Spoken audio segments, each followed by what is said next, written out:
Back when Charlton Heston made that defiant boast at the NRA convention that gun control advocates would have to pry his rifle from his cold, dead hands, he must have thought he was back in the fantasy world of Hollywood, reliving his roles as those famous Indian killers Andrew Jackson and Buffalo Bill Cody, whose Wild West, as he called it, courses through the bloodstream of American mythology.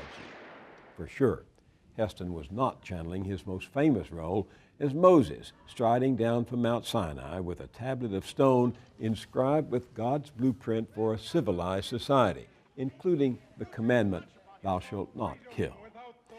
But the good Lord seems not to have anticipated the National Rifle Association.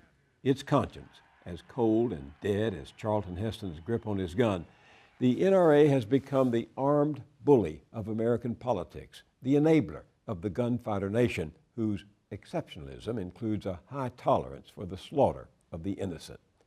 Mother Jones magazine reports that at least 194 children have been shot to death since Newtown.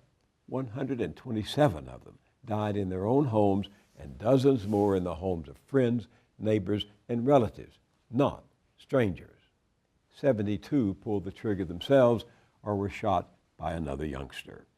My native state of Texas leads the country in the number of young ones killed by guns. While some states passed tougher firearms legislation after Newtown, Texas enacted 10 new laws against sane restrictions on guns, which is partly why last month 4 women had lunch at a restaurant just outside Dallas. It was a planning meeting for Moms Demand Action for Gun Sense in America. That's a group started after Newtown that describes itself as the Mothers Against Drunk Driving of Gun Reform. As the 4 women ate and talked, about 40 members of a pro-gun group called Open Carry Texas, champions of guns anywhere and everywhere, gathered outside the restaurant, many of them with their firearms. They said they were there not to intimidate, but to make a point. Sure, as if real men need guns to make a point.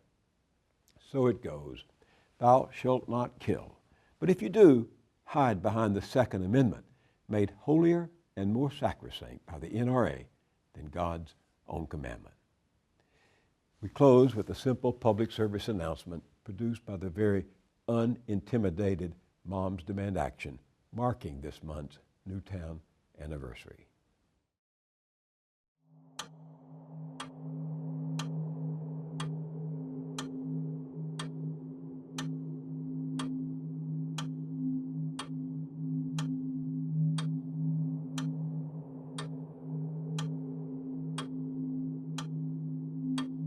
On December 14th, we'll have a moment of silence for Newtown.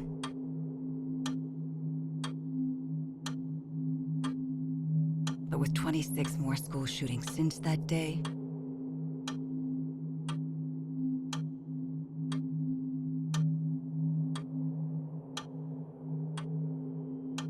ask yourself,